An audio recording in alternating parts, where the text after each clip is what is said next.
ஆண்டவராக இயேசு கிறிஸ்துவின் நாமத்தில் என் அன்பின் வாழ்த்துக்கள். இந்த நாளிலேயும் உங்களை சந்திப்பதில் நான் மகிழ்ச்சி அடைகிறேன். இன்றைக்கு நம்முடைய தியானத்துக்கு என்று தெரிந்து கொள்கிற வேத வசனம் எரேமியா தீர்க்கதரிசன புஸ்தகம் 32 அதிகாரம் 19 வசனம். அவனவனுடைய கிரியைகளின்படி பலனுக்கு தக்கதாகவும் அளிக்கும்படி உம்முடைய கண்கள் மனுபுத்திரனுடைய எல்லா வழிகளின் மேலும் நோக்கமாய் இருக்கின்றன. அவன் அவனுடைய கிரியைகளின் பலனை அளிக்கும்படி,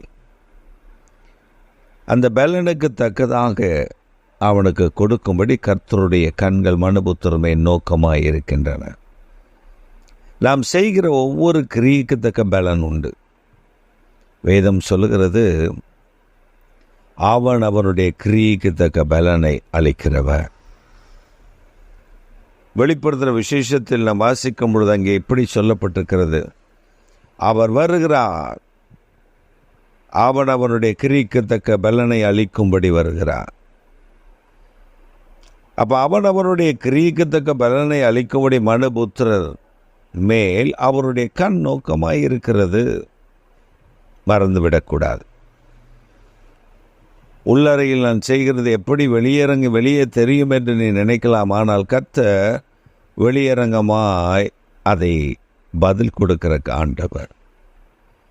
உன் செபத்திற்கு எப்படி பதில் கொடுக்கிறார், அப்படியே தீமையான காரியங்களுக்கும் அவர் பதில் கொடுக்கிறவர். பரிசுத்தம் உள்ள தேவன், தூயாதி தூயவர்.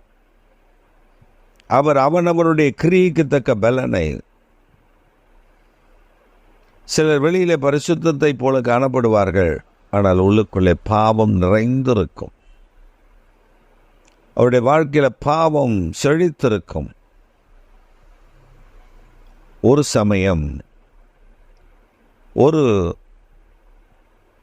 மீன்பிடி தொழிலை செய்கிற ஒரு சகோதரனை அறிமுகப்படுத்தினார். அவருடைய அறிமுகம் எனக்கு கிடைத்தது. பின்பு அவர் மிக பரிசுத்தம் உள்ளவர் போல அப்படி வருவார். அவர் தன்னைத்தானே அப்படின்னுவார், இப்படின்னுவார். கொஞ்ச நாள் கழித்தது. சபையில் இருந்த மக்களை எல்லாம் அவர் அவருடைய வீட்டுக்கு அழைத்தார். அவருடைய வீட்டில் ஒரு ஃபங்க்ஷன் வைத்திருந்தார். அப்போ நாங்களும் போயிருந்தோம். அவருடைய மனைவி இந்த கூட்டத்தை பார்த்த உடனே அவள் வீட்டை விட்டு புறப்பட்டு சென்று விட்டார். எங்களுக்கு காரியமே தெரியாது. இந்த மனிதன் பலரிடத்தில் அவ்வளோ அன்பாய் பழகிறவனை போல பழகினான்.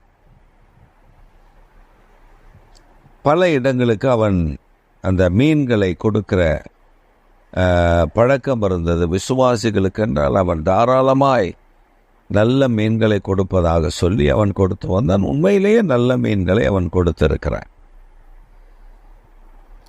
ஒரு நாள் ஒரு 60 வயது மதிக்கத்தக்க ஒரு தாயார் தன்னுடைய வீட்டில் பிரச்சனை. வீட்டை விட்டு அவர்களை வெளியே திருத்தி விட்டார்கள். தங்குவதற்கு இடமில்லை. இது எங்களுக்கு யாருக்குமே தெரியாது. அந்த அம்மாவுடைய வீடு, அந்த வீட்டில் இந்த மனிதர் தான் மீன் கொண்டு வந்து கொடுக்கிறவர். வாரத்துக்கு 2 முறை கொடுக்கிறவர். அந்த அம்மாவுக்கு இவரை நன்றாக தெரியும். உடனே அவர்கள் இவருக்கு கால் செய்து, இந்த மாதிரி ஒரு சூழ்நிலை அப்படின்றோடனே அவர் உடனே சொல்லிவிட்டார், நீங்கள் இப்படி வாருங்கள், வீட்டை விட்டு என்னை வெளியே திருத்தி விட்டார்கள், நீங்கள் இந்த இடத்திற்கு வாருங்கள், உங்களை இந்த இடத்துல தங்க வைக்கலாம். அவர்களும் அந்த ஒரு இடத்துல அவர்களை தங்க வைத்து விட்டார். ஆனால் தங்க வைத்தவனுடைய நோக்கம் சரியான நோக்கம் அல்ல. இவன் வாலிப பையன்.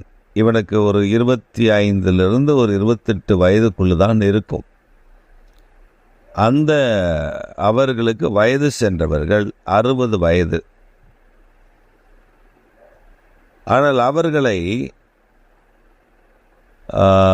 ஒரு வீட்டில் அடைத்து வைத்து அவர்களுக்கு தீமை செய்ய நினைத்திருக்கிறான் இந்த பொல்லாத மனிதன். ஆனால் அதை அறிந்து கொண்டிருந்த அவருடைய மனைவி, எப்படியோ அதை தெரிந்து கொண்டு அவருடைய மனைவி அந்த தாயாரை காப்பாற்றி விட்டார்கள். அதற்கு பின்பு அவனை ஊர் மக்கள் சேர்ந்து அடித்து ஏதோ நடந்து விட்டது.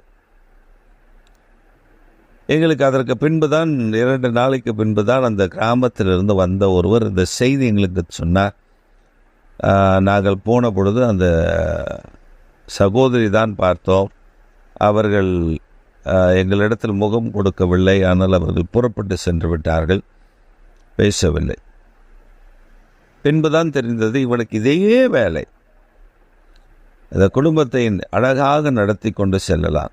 ஒரு பையன், ஒரே மகன்தான். ரொம்ப நேர்த்தியாக இவனை படிக்க வைத்து மிக அழகாக நடத்தி செல்லலாம். ஆனால் இந்த மனிதனுடைய பாவம், உள்ளே மறைந்திருக்கிற அந்த பாவம், அதற்கு பின்பு அவன் அந்த ஊரை தலை காட்ட முடியாமல் போய்விட்டது. ஒன்றை நாம் புரிந்து கொள்ள வேண்டும், பிரியமான கர்த்தருடைய பிள்ளைகளை.